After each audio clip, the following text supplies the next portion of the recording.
Hey everyone, David here, and Jay-Z rape accuser gave her first interview on Friday night to NBC News Chloe Melas while she admitted she made some mistakes in her lawsuit. But Jay is fighting back and he wants the case to be dismissed. As page 6, Sarah Wellman and Eileen Risingoid, an unidentified woman who accused both Jay-Z and Sean Diddy Combs of raping her when she was just 13 years old in 2000 is now admitting that there were some inconsistencies in her allegations. I had made some mistakes, the Alabama woman told NBC News Friday, addressing the allegedly catastrophic event she claims happened at a house party following the 2000 MTV Video Music Awards. During the interview, the woman acknowledged three inconsistencies in her account of what allegedly went down that evening. As a result, Jay-Z's attorney has requested to escalate the case dismissed in a legal document obtained by Page 6. Lawyer Alex Spiro asked the judge Friday night to shorten the filing deadline for the case dismissal from 21 days to 1. The request was made in light of today's stunning public disclosures and severe ongoing harm to Mr. Carter's reputation, he said in a letter filed to the New York court. According to NBC News, the anonymous woman who went by J. Go in the court documents previously obtained by Page 6 claimed her father picked her up after the alleged rape. However, her dad reportedly confirmed he has no recollection of doing so.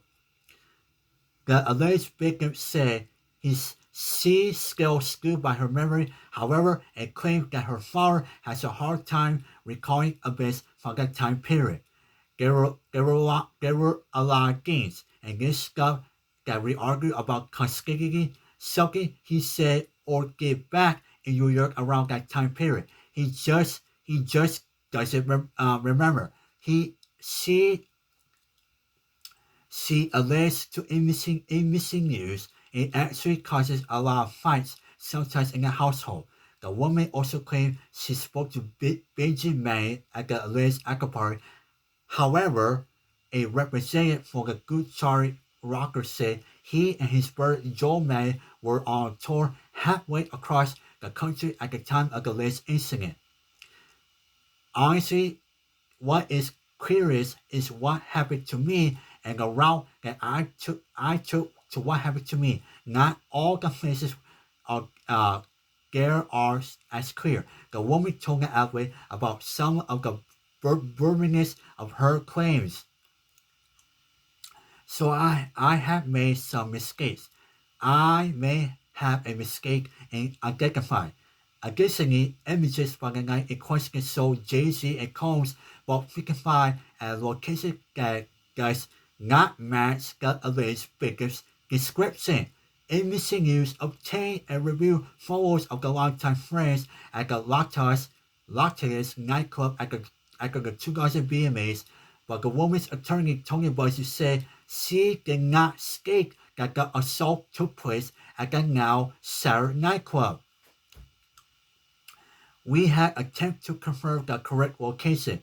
We had never suggested the location was the Lactalis Club, Bussey told NBC News. Our client has very specific and detailed about the description of the venue. She says she was taken to, and she has never stated it was the Lactalis Club.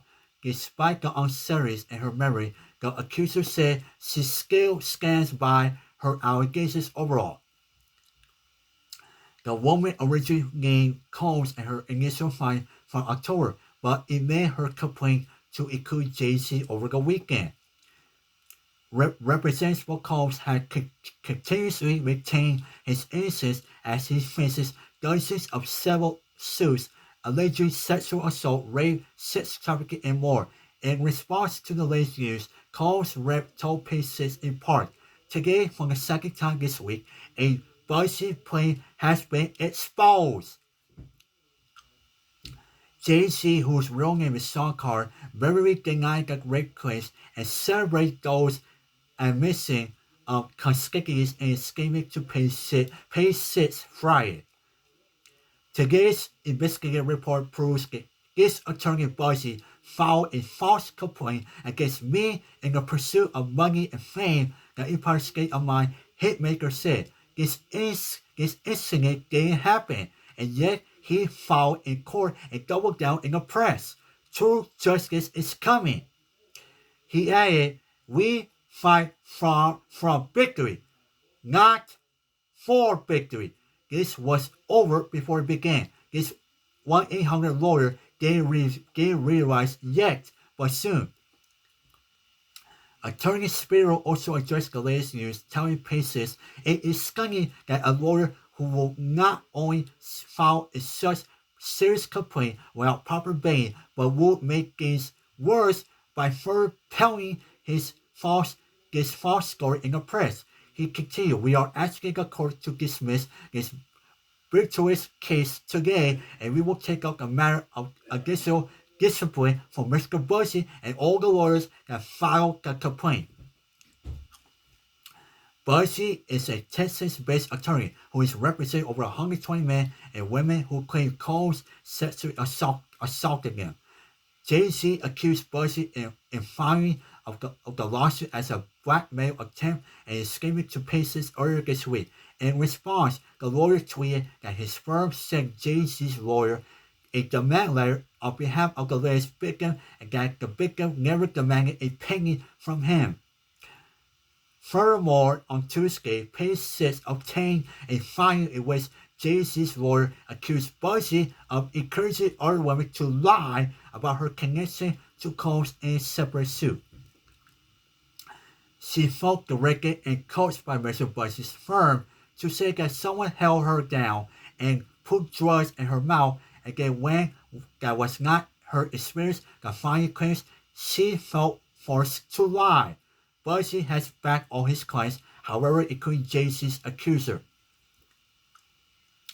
Jane Doe's case was referred to a firm by another who paid a proper to sending it to us. Our client remains fiercely adamant that what has stated is true. To the best of her memory, he wrote an email to NBC News. "We will continue to base her claims and collect corroborating data to the extent it exists. Because we have interrogated her intensity, she has never agreed to submit a polygraph.